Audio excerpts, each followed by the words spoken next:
Hello and welcome to the Small Business Guru video podcast. Going to try something new this week. Love your opinion on it. If you find it helpful, enjoyable, great. If you think I'm blathering up here, please let me know. I'm sure it may come to that. Bill and Dave, great book. Let me get that in frame. Great book by Michael S. Malone. Read it this weekend.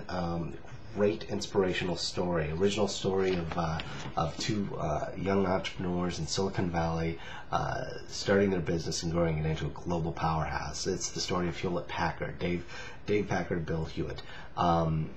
Great story. A lot of great ideas in it, and things that I think every business owner, every entrepreneur can apply to their daily activities and how they manage and run their businesses. A couple things that I took away from it. One, The Toyota Way, another book getting a lot of press lately and a lot of feedback. The ideas that are in here relate very much to the philosophies and the ideas that were first created by Bill and Dave back in the 1930s, 1940s. In fact, even the title, The Toyota Way, is a reference to the HP Way, which was a book written by Dave Packard, but also what the philosophy that they pushed within their company for really since even the founding of it. But some of the things that I took away with it are out and out just the integrity in dealing with each other, employees, their customers, even their competitors. One of the great stories in here is it's talking about when Bill Hewitt was, World War II came around. Bill Hewitt had to go into the Signal Corps at the time. He was part of the Army Reserve, and the time came, and he went and did his duty. And at the time, Hewlett Packard was about 2 years old, and they were doubling every year. And so they're going, back in the 30s, back in the 40s, they're going from 200,000, 100,000 in annual sales to 1 million within 4 to 5 years, and that's just phenomenal growth. And they're doing it with one of the founding owners not being available at all to help run the business. Now at the same time, he's in the Signal Corps. Certainly in the engineering field, helping the country in that field, and HP's doing a similar thing because they're, most of their contracts at the time were corporate. But the thing is, they're growing and they're growing, and at the time, Dave Packard said, Bill cannot get a salary increase right now. He's getting paid, what every other guy in the Army is getting paid right now. I'm not going to take a salary increase either. He refused to take a bump up at that time. He just didn't think it was right, didn't think it was fair. And even when Bill came back from the war, there wasn't even a thing of, hey, you were away, I ran the company for this time, I grew to this level, I deserve a better share, you really haven't done the contribution. There was no even inkling of that. Just Bill came back and the team was back together again. It was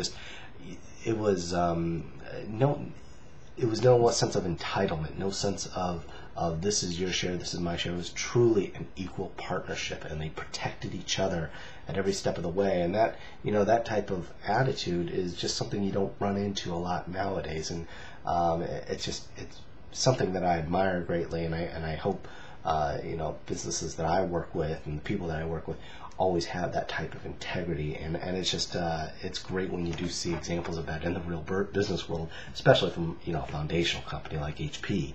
Another example of that type of integrity is they had a competitor, well, really one of the mentors, Charlie Litton.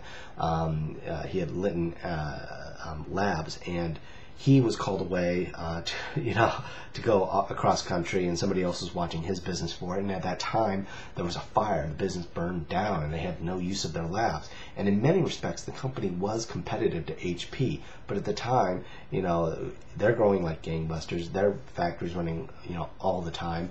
But instead of saying, wow, that's a bummer, nothing we can really do to help you out there, they said, no, we need to help this company. They opened up their floor to them. They gave them space to work until their labs were back up and running. And just that type of cooperation, one, it just, one, it's just class act. Two, it does pay dividends in the long run, because these guys learned a lot from Charlie Litton in when they were starting their company, and he came back to he came back to help them in many respects. And it's just that shared thing of, hey, I'll do this for you if you do this for me. There's none of that. It's just the friendships and the foundations of helping each other out. Just because it's the right thing to do, it pays off in the long run, because then you have people that you can trust to do business with, and that you can the whole economy grows out of that. And I mean, it's one of the reasons the Silicon Valley has grown out. They come out of a university type environment where people were about the engineering and about the learning and the love of the craft, and it wasn't, while it was about business and it was about making sure that you had a profit, it wasn't to that, by all means necessary. It was, we have a foundation of ethics that we must live by. And I really, it's really something that's inspiring to me. I feel strongly about it, obviously. And so if you do get a chance to pick up the book and read through it, it certainly gets some creative juices flowing as far as things that you can apply to your business. And it's very inspirational in seeing, hey, if these guys can do it, and look at the size of HP and what it's done, and the impact it has had on our society and our economy, it's just really a very inspiring book, and I highly recommend it. All right, thanks a lot. I hope you enjoyed this podcast, or video podcast as it were. Thanks again, and I would love any feedback you have on it if you do take a chance to listen to this. Thank you.